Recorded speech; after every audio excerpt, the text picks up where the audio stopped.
Esta é a Kombi com motor dianteiro que a grande maioria das pessoas nunca viu. Esse carro foi produzido na Indonésia e ficou esquecido na história. Hoje você vai saber detalhes desse veículo.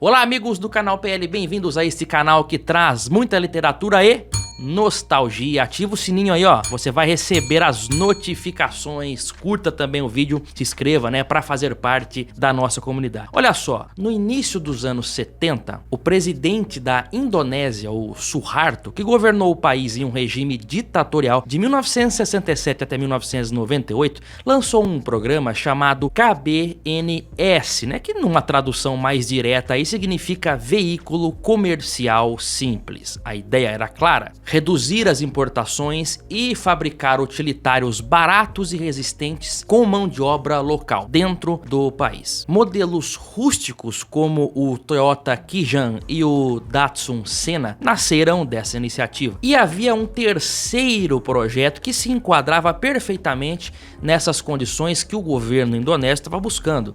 Esse projeto era o EA489 Basis Transporter da Volkswagen, que foi concebido pela matriz alemã não para ter um design moderno e arrojado, mas sim para ser puramente funcional, durável e robusto para mercados de países de terceiro mundo. Seu chassi em forma de escada trazia um motor boxer arrefecido a ar montado na dianteira, uma concepção um pouco diferente do que eles estavam acostumados a fazer, e a suspensão dianteira era independente por triângulos superpostos e barra de torção longitudinal. Já a suspensão traseira tinha um eixo rígido e um feixe de molas semi-elípticas de cada lado. Veja que eu já falei aqui que o Gol refrigerado a ar de 1980 foi o primeiro Volkswagen com motor dianteiro, mas digamos assim, um carro de passeio, né? Um veículo de passeio.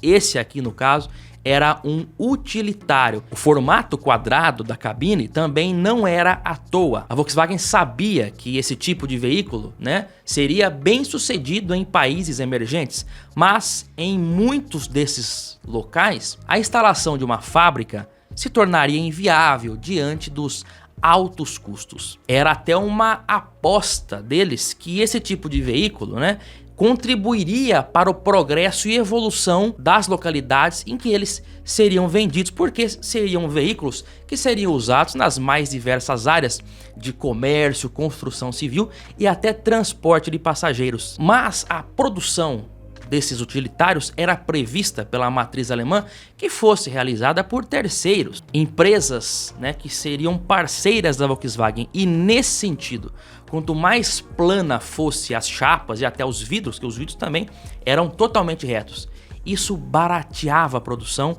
e também facilitava o processo de montagem. A única decoração presente ali era o emblema da Volkswagen no painel frontal. Essa foto em preto e branco que você vê é o primeiro protótipo, né, lá de 74. Percebemos que houve um avanço do para-brisa para frente no produto final. Para quem acha uma Kombi Corujinha meio simples demais por dentro, dá uma olhada no interior desse carro. Podemos dizer que nem painel ele tinha, somente um pequeno console de lata ali à frente do motorista com apenas o velocímetro, mais nada. A Volkswagen previa o uso desse veículo como picape, baú, um baúzinho pequeno, e também havia a opção do chamado pau de arara. O que é isso?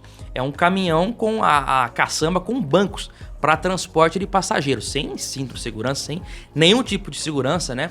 Os assentos eram adaptados na caçamba, mas era a realidade da época. O pequeno caminhãozinho era enviado, né, desmontado, é o que a gente chama de CKD, e ele era enviado assim para países do leste da Ásia, como Filipinas, onde foi vendido como Volkswagen Track Bayan, na Indonésia, que era chamado de Mitra, e também comercializado na Turquia, onde era vendido simplesmente como EA489. Pela matriz alemã, entre 1975 e 1978, 2.600 unidades do utilitário foram produzidas. Também houve a produção local dele no México entre 1977 e 79, onde era chamado popularmente de Hormiga Amiga, embora o seu nome oficial fosse Volkswagen 200. Por lá, cerca de 3.600 unidades saíram da linha de montagem da fábrica da Volkswagen em Puebla, lá no México. A particularidade dos modelos vendidos na Indonésia e também na Turquia era que o Volkswagen EA489 recebeu uma cabine mais moderna, digamos assim, em relação àquela cabine toda quadrada que era prevista nos primeiros modelos. Ele ganhou uma cabine muito parecida com a da Kombi T2, ou como é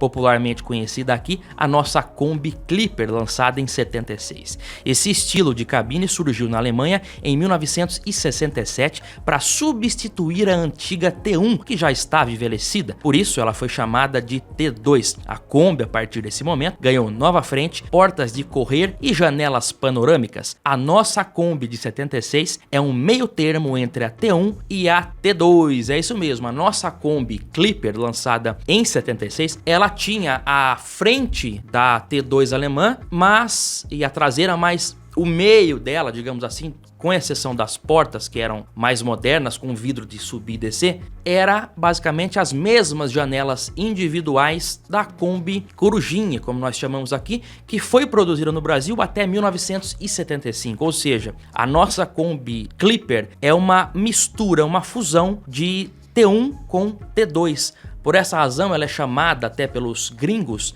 de Kombi T1,5, né? Agora, voltando na Indonésia, o Mitra foi montado graças à parceria entre a PT Garuda Mataram Motor, que era representante da Volkswagen, e a empresa estatal PT Pindar, especializada em veículos militares. O nome Mitra vinha de Mini Transporte Rakyat, que significa Mini Transporte do Povo. Apesar de ser muito parecido com a Kombi T2 e a nossa Clipper, as primeiras unidades ainda tinham janelas laterais de correr e os modelos para passageiros também tinham janelas diferenciadas. Uma grande particularidade estava na frente, já que o motor ficava ali. Havia uma grande abertura para a ventilação do cofre. Talvez essa abertura tenha servido de inspiração para a criação da Kombi Diesel brasileira no começo dos anos 80 e posteriormente a Kombi Flex de 2006 com motor refrigerado a água. É claro que aqui nós estamos falando da Kombi Diesel e Flex, que tinha apenas o radiador na frente, que a água do radiador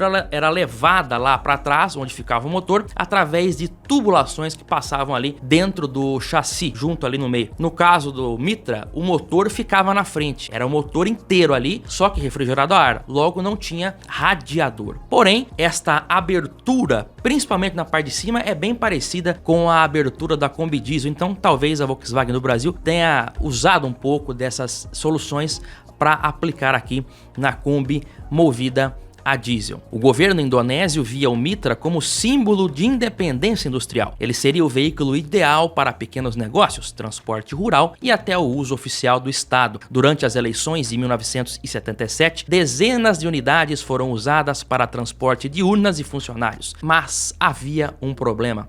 O Mitra era simples demais para competir com as opções japonesas que estavam chegando e logo dominaram o mercado com mais conforto e confiabilidade e fizeram os consumidores perder o interesse no modelo da Volkswagen. Entre 1975 e 79, menos de 900 unidades do Volkswagen Mitra foram produzidas. A empresa Garuda Mataram acabou em dificuldades financeiras e o projeto foi encerrado. O Mitra desapareceu das ruas, restando apenas algumas unidades preservadas por colecionadores e entusiastas. Ele pode não ter conquistado o povo em seu período, mas marcou uma fase ousada da indústria automotiva indonésia, onde até mesmo uma marca alemã resolveu apostar. Chama atenção as similaridades que esse veículo tem com a nossa Kombi Clipper, mas lá era um outro contexto, era um outro país, uma outra realidade, onde a Volkswagen forneceu em regime de CKD esses veículos que foram armados, montados lá. Meus amigos, eu também gostaria de falar, sininho, do like aqui, se inscreva no canal, curta o vídeo por favor, você é muito bem-vindo aqui. E lembrando os senhores que nós do canal PL também trabalhamos com certificação de placa preta para veículos de coleção com mais de 30 anos. Você que tem um carro antigo com mais de 30 anos e alto grau de originalidade, pode colocar a placa preta de coleção conosco, né? Se o carro for 96 modelo 7, a partir de janeiro já podemos fazer também o certificado. Vou deixar na tela o telefone aqui para você entrar em contato e a gente alinhar aí o procedimento para colocarmos a placa preta de coleção no seu carro e moto também. Fazemos também moto, tá certo, meus amigos? Eu aguardo todos vocês no próximo vídeo aqui no canal PL. Um forte abraço a todos e até lá. Tchau, pessoal!